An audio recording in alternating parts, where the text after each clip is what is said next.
বাংলা ব্যাকরণের একটি সবচেয়ে গুরুত্বপূর্ণ এবং কনফিউজিং যে টপিক সেটা হচ্ছে এই বর্গীয় বর্ণের অবস্থানগুলো চিনা। আমরা জানি যে বর্গীয় বর্ণ হচ্ছে মোট 25টি। এই 25টি বর্গীয় বর্ণকে 5টা বর্গে ভাগ করা হয়। এর মধ্যে ক বর্গ, চ বর্গ, ট বর্গ, ত বর্গ এবং প বর্গ। মোট এই 5টি বর্গে প্রত্যেকটা বর্গে 5টা করে আছে, প্রত্যেকটা বর্গে 5টা করে বর্গ আছে।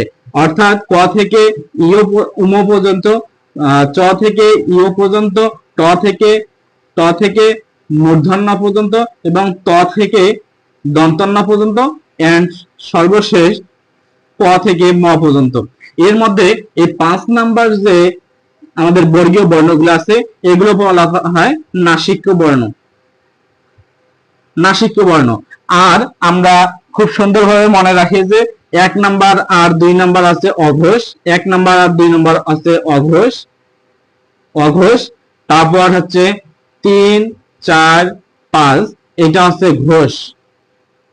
তারপর কি বলি 1 + 3 হচ্ছে অল্প প্রাণ, অল্প প্রাণ। আর 2 + 4, 2 + 4 এটা হচ্ছে মহাপ্রাণ। আমরা খুব সুন্দরভাবে এগুলো মুখস্থ করি, কিন্তু সমস্যাটা হয় কখন, যখন আমরা পরীক্ষা সেন্টারে যাই তখন আমাদের সবগুলো চার্ট মুখস্থ, কিন্তু 1 নাম্বার জায়গায় লিখে দেই ঘোষ, 1 নাম্বার জায়গায় লিখে দেই ঘোষ, তারপর 3 নাম্বার জায়গায় লিখে দেই অঘোষ। এইভাবে আমাদের কনফিউশনটা সৃষ্টি হয়। এর জন্য এখানে আমি একটা শর্টকাট দিয়েছি যে আমরা একটা বর্গক্ষেত্র আর্ট করব। আমরা তো জানি 5 নাম্বারটা হচ্ছে নাসিক্য বর্ণ। এরপর এই বর্গক্ষেত্রের মধ্যে 1, 2, 3, 4 এভাবে সিরিয়ালটা দেবো, 1, 2, 3, 4।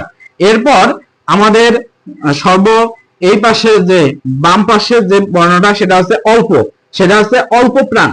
এটা হচ্ছে অল্প প্রাণ, এটা যদি অল্প প্রাণ হয় এই পাশেটা হচ্ছে মহাপ্রাণ। আবার এইদিকে অল্প আর এইদিকে আছে অঘোষ, উপরেরটা যদি অঘোষ হয় তাহলে নিচেরটা হচ্ছে ঘোষ। এখন ভেজাল লাগতে পারে যে উপরে ঘোষ দিয়ে নিচে অঘোষ দিয়ে, এমনটা না।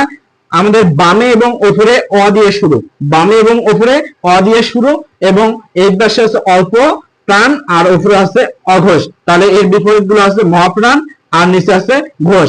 এখন আমাদের মনে করেন যে 2 নাম্বার যে আমাদের বর্ণটা, সেখানে এখানে 2 নাম্বার বসে, 2 নাম্বার এখানে ক বর্গের মধ্যে খ হতে পারে। খ হচ্ছে কি অঘোষ এবং মহাপ্রাণ। দেখেন 2 নাম্বার অঘোষে আছে এবং 2 নাম্বার মহাপ্রাণে আছে। আবার দেখেন এই 3 নাম্বার যদি বর্ণ, যেমন গ, ক, খ, গ, 3 নাম্বার, গ হচ্ছে 3 নাম্বার, এই 3 নাম্বার এখানে বসায় দেন, তাহলে অল্প প্রাণ এবং ঘোষ।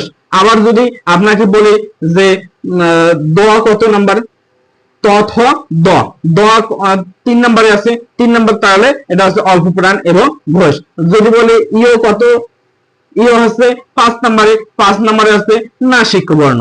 আবার যদি এরকম হয় যে 4 নাম্বার যে বর্গটা, 4 নাম্বার বর্ণটা, 4 নাম্বার বর্ণ এখানে যদি বসাই দেই, যেমন ঘ, ঘ আছে আমাদের কত নাম্বারে, 4 নাম্বারে, ঘ তাহলে এখানে বসাই দেন। ঘ নাম্বার যদি এখানে বসাই দেই তাহলে ঘ হচ্ছে কি মহাপ্রাণ এবং ঘোষ। এই সুন্দরভাবে আমরা যদি এটা মনে রাখতে পারি, এখানে মনে রাখার উপায় হচ্ছে আমরা 1, 2, 3, 4 এভাবে লিখবো। তারপর এখানে অল্প প্রাণ এবং অঘোষ, এই দুটা মনে রাখলে এগুলা ঘোষ এবং মহাপ্রাণ, বাকি দুইটা আমাদের মনে থাকবে। এই হচ্ছে আমাদের কনফিউজিং যে টপিকটা, এই টপিকটা আমি সুন্দরভাবে জানার চেষ্টা করলাম। ধন্যবাদ সকলকে।